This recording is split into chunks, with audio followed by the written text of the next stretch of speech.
কেমন হয় যদি দুপুরবেলার লাঞ্চটা পরিবার নিয়ে কাচ্চিবাইতে হয়? তো আজ আমরা পরিবার নিয়ে চলে যাব কাচ্চিবাইতে দুপুরের লাঞ্চে। তো যাওয়া যাক। তো আমরা বাসা থেকে রিক্সা নিয়ে বের হয়ে গেলাম। আসলে একটা কথা কি, আপনি যখন ঘোরাফেরা করবেন, একা একা না ঘোরাফেরা করে যদি পরিবার নিয়ে ঘোরাফেরা করেন, তাহলে মনের মধ্যে যে একটা প্রশান্তি আসবে এটা কখনো পাবেন না।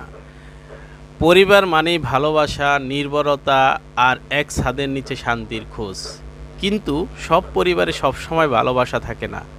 কখনো কখনো সেখানে জমে যায় ভুল বোঝাবুঝির অবহেলা, বিষণ্ণতা আর সম্পর্কের ফাটল। অনেকেই সুখে কিন্তু মুখে বলে না দুঃখে যে সে থাকে, কিন্তু মনে চেপে রাখে হাজারটা দুঃখ। আসুন আমরা সবাই পরিবারকে ভালোবাসি, পরিবার নিয়ে সময় কাটাই, তাহলে আল্লাহ খুশি থাকবেন এবং আপনার পরিবারটাও খুশি থাকবে। তো যাওয়া যাক কাচ্চিবাইতে। তো আমরা মিরপুর একের কাছাকাছি চলে আসলাম। সামনে ওভারব্রিজ দেখা যাইতেছে। আমাদের বাসা থেকে ১ নম্বরে আসতে বেশি একটা সময় লাগেনি, ২ থেকে ৩ মিনিট লেগেছে।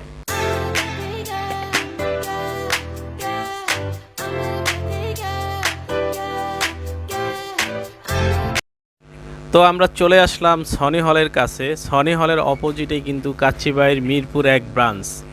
তো আপনারা যারা কাচ্চিবাইতে দুপুরবেলা আসবেন তারা অবশ্যই ৩টার আগে আসার চেষ্টা করবেন, কারণ ৩টার পরে এদের কাছে অনেক সময় খাবার থাকে না। আমিও ২-১ বার এসে ফেরত গিয়েছিলাম। তো যাই হোক, চলে আসলাম কাচ্চিবাইতে। ওই যে কাচ্চিবাইয়ের প্রবেশ পথ দেখা যায়। এখন আমরা কাচ্চিবাইতে ঢুকবো। তো ঢুকা যাক, সাথেই থাকুন।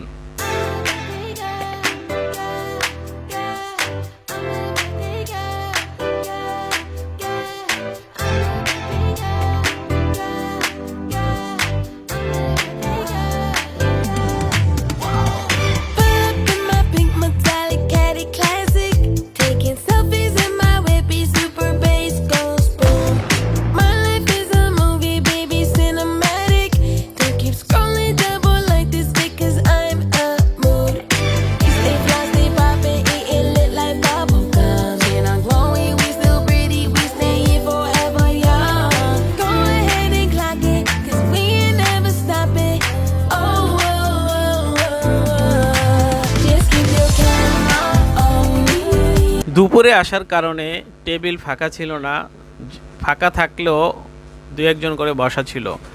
তাই আমরা অনেকক্ষণ ওয়েট করার পরে একটা টেবিলে পরিবার নিয়ে বসলাম। তো আমাদের খাবার চলে আসলো। এখন আমরা বিসমিল্লাহ বলে আল্লাহর নাম শুরু করে খাওয়া শুরু করব। সবাই ভালো থাকবেন। আল্লাহ হাফেজ।